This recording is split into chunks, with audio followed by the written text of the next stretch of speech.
میرے پیارے بھائیوں اور بہنوں، السلام علیکم ورحمۃ اللہ وبرکاتہ۔ آج کا ہمارا سبق درس قرآن سورۃ البقرہ کی آیت نمبر 278 ہے۔ اعوذ باللہ من الشیطان الرجیم، بسم اللہ الرحمن الرحیم۔ یا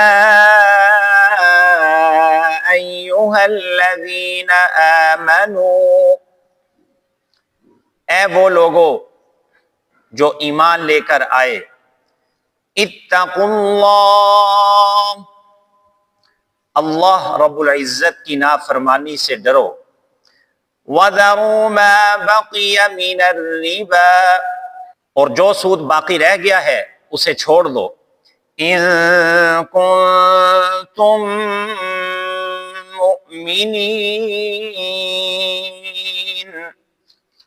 اگر تم حقیقت میں ایماندار ہو۔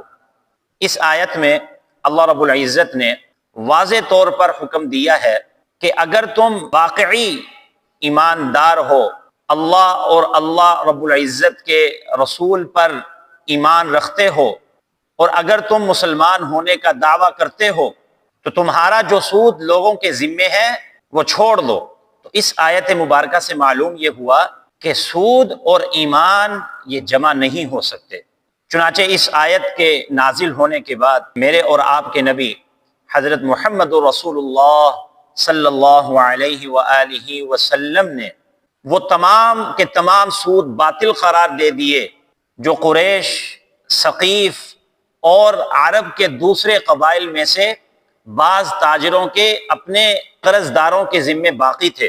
اور حجۃ الوداع کے موقع پر جناب رسول اکرم صلی اللہ علیہ وسلم نے اعلان فرمایا کہ جاہلیت کے تمام سود ختم کر دیے گئے ہیں، اور سب سے پہلا سود جسے میں ختم کرتا ہوں وہ ہمارے سودوں میں سے میرے چچا حضرت عباس بن عبد المطلب رضی اللہ تعالی عنہ کا سود ہے، وہ پورے کا پورا چھوڑ دیا گیا ہے۔ تو اس آیت سے معلوم یہ ہوا کہ جو سچا مسلمان ہے، پکا ایماندار ہے، وہ کبھی سود خور نہیں ہو سکتا۔ اللہ رب العزت مجھے اور آپ تمام حضرات کو، پوری امت مسلمہ کو سودی معاملات کرنے سے ہماری حفاظت فرمائے۔ وآخر دعوانا ان الحمد للہ رب العالمین۔